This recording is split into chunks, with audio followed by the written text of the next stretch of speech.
Odinana Igbo ekele m ụnụ. Aha m bụ Ugochitubelu, abụ nwa afọ Oraifite. Achọrọ m ka m kọwara ụmụ ọdịnala Igbo ihe kwesịrị ịma. N'ụbọchị taa, nkụzi m akụzi tata bụ ihe a na-akpọ reincarnation, mmadụ ịbịa ụwa ọzọ. Mana na mmebu ụzọ wee nachighi obere azụ n'ihe nkọwa na ma last video, maka ndị so that ndị na-esonyere ndị afọrọ that video ka ha nwee ike ghọta ebe anyị jedewere. Akọwara m mee introduction ihe mbụ na mmadụ bụ onye omenala. Ihe mbụ na mbụ mmadụ ga-ebu ụzọ mee bụ nke mbụrụwo ịkpọtuchie, a na-akpọ ya na chi bụ ụzọ, ọhịa ndị Igbo na-aba n'afa. Wee kọwaa na mmadụ na-ebu ụzọ gbaa agụ mara onye nọrọ ụwa.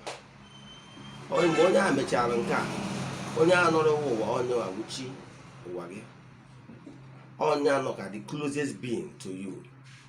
Onye bụ onye na-eme ọma nke na-eburu ahịhịa gị na-ebugara Chukwu okike na the entities of powers.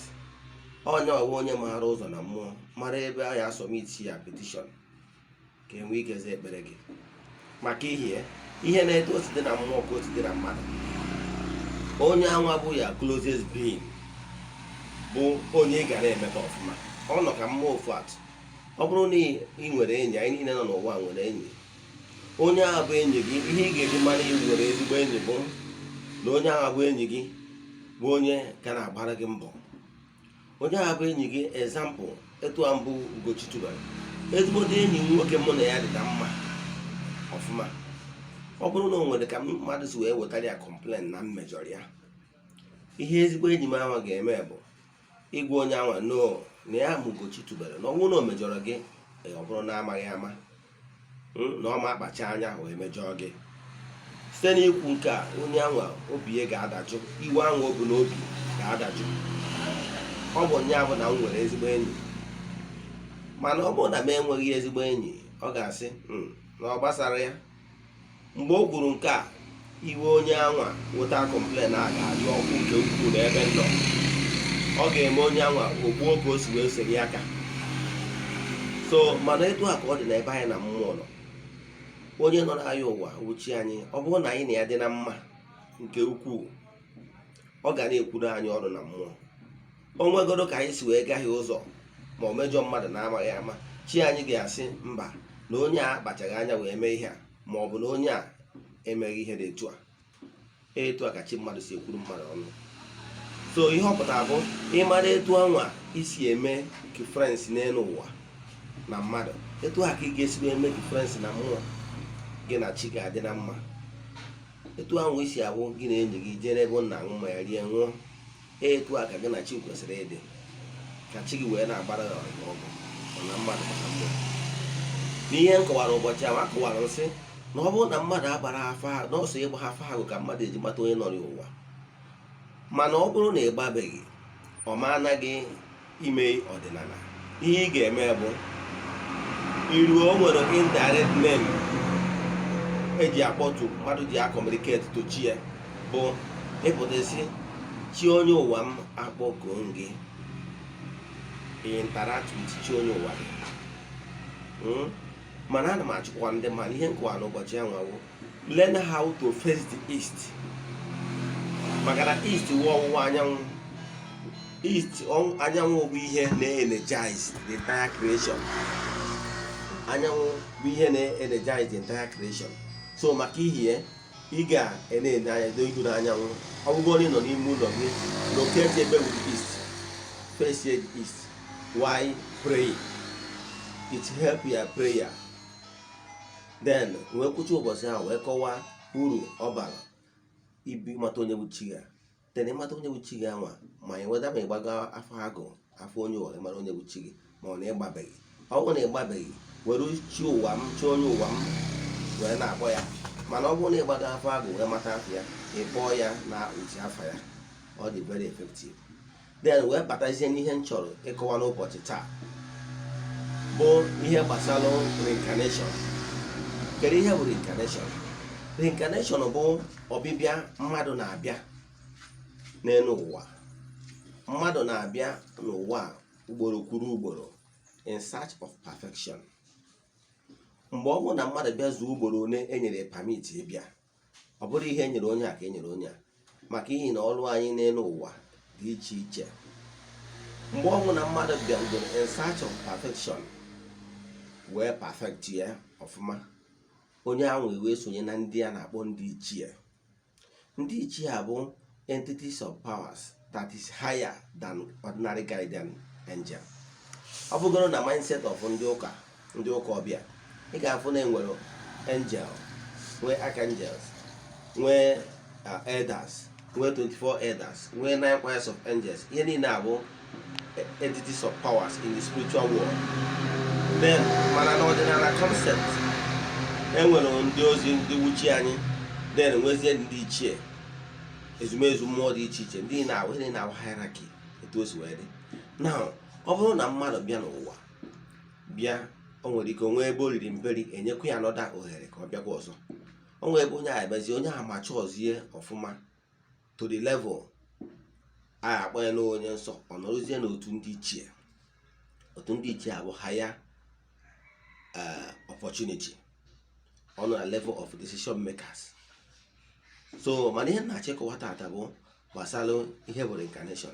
Reincarnation bụ ohere e nyere mmadụ ịbịakwa n'ụwa ọzọ.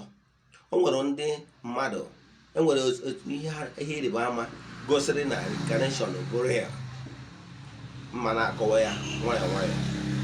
Reincarnation a na-ekwu okwu ya bụ opportunity mmadụ iji wee bịa ụwa ọzọ. Ọtụtụ ndị mmadụ enwego evidence na o nwere ndị mmadụ, ụfọdụ bụ ndị bịaranụ bụrụkwa maakị ha bụ n'ụwa nke mbụ ha. Ụfọdụ ụgwa ndị bịara ụwa ọzọ, ndị ma ha na-asị na onye a na-eme etu onye a si eme oge ọ nọ ndụ. Ọ igosiri na reincarnation dịrị ya. Mma makwara ha atụ ihe reincarnation pụtara. Reincarnation ka m nwegoro Bible, allegorical story in the Bible. O nwere ebe a na-ekwu okwu na Jizọs wee jụọ ndị na-eso ụzọ ya, maka na nyanwa na onwe ya na okpe ndị Juu, nyanwa na onwe ya mana reincarnation dịrị ya na okpe ndị Juu anwa. O wee jụọ ndị mmadụ wee sị ha, ndị na-eso ụzọ ya, kedu onye ndị mmadụ na-eche na ya bụ? Ihe ọ pụtara, that single statement gosi na nyanwa na onwe ya ma na ndị mmadụ na omenala ndị Juu kwenyere na mmadụ na-anụ ụwa. Maka na ihe o ji jụọ ajụjụ ahụ na ndị mmadụ, ọtụtụ ndị mmadụ na-asị na ọ bụ onye a bịaburu abịa, na ọ bụ Elijah, na ọ bụ onye amụma mgbe ochie. O wee jụzie ndị ụmụazị ya, gosikwa na ndị ụmụazị ya na onwe ekwetakwara na reincarnation. Ụmụazị ya wee na-asị na ụfọdụ ndị mmadụ si n'iwe onye amụma mgbe ochie, ụfọdụ si n'ebe Elijah. O wee jụkwa ha kedu onye ha nwa na onwe ha na-ekwu na yanwa. Mgbe o kwuzi, ọ jụrụ ha nke a, ha wee nyekwa ụsa. Mana igosi na reincarnation bụrụ ya, ọ bụrụ na reincarnation abụrụ ya, Jizọs na onwe ya na that allegorical story ya nwere ekwuru aka eji opportunity a wee sị ndị mmadụ na onwere ihe dịka reincarnation, mana o kwere ihe, he remains silent ihe gbasara reincarnation. To ka ugoro biblical proof na reincarnation is real. And onye matara na okwu niile kwuru na akwụkwọ nsọ. Ụfọdụ ndị mmadụ na-asị na onye dị etu a John the Baptist, na onye dị etu na Elijah bịara ụwa ọzọ. N'ebe niile na Bible nwere ebe ekwuru against na enwere ihe dịka reincarnation. Then na-ajụ nke ndị mmadụ akụwago ịgbasara reincarnation ọtụtụ oge ka mmakwu atụ ọzọ, maka adị m ala nke ihe ọmụmaatụ na-eme mmadụ ọghọta ihe ọfụma. Ihe ọzọ m chọrọ ịkụwa gbasara reincarnation bụ, ọ bụrụ na ịghọta ihe abụ reincarnation, ịfụ na ọ bụ nyanwa ihe gbasara reincarnation na iyi ụwa mmadụ nwụrụ n'ụwa nke mbụ gara aga, na take responsibility for ọtụtụ ihe ndị mmadụ na-agabiga n'ụwa nke maka ihe a na-akpọ iyi ụwa. Na ụfọdụ ndị mmadụ na-ajụ ajụjụ sị, ọ bụrụ na enwere reincarnation, kedu ihe kpatara na ọtụtụ ndị mmadụ iji maatụ ihe ọmụmaatụ dịka m kwuru, ọ bụrụ na mmadụ wee prọfesọ in previous earth life, kedu ihe kpataziri na ọbịa n'ụwa nke ọmarodụ ihe ya bụ? Onwere ike ilota ebe a mụrụ ya mbụ, onwere ike ilota onye ọbụ mbụ, onwere ike ilota ụdị ndụ o biri na mbụ. Wee na-achọ ka o doo ndị mmadụ anya. Human being comprise the two things: the flesh, the body, the earthly clock. That body comprised from our brain, the heart, to go down. Here physical body anyị. Then e nweziri the inner being, bụ the spirit. So the physical body and the spirit, two of them comprise wee bụrụ human being. Now, at the point of human being coming to this world, ebe mmadụ na-anọzi wee chuzuo ụdị ahụ mkpụrụ obi a ga-abanye n'ime ya wee bie ndụ n'elu ụwa. Edu abụọ si wee dị. Now, mgbe mmadụ na-ebi ndụ n'elu ụwa, the intellect, ihe ndị ọmụma niile onye anwa ma akwụkwọ niile, academics and everything, bụ na brain ka ọ na-store. That brain anwa dị ka ihe a ga-akpọ memory card.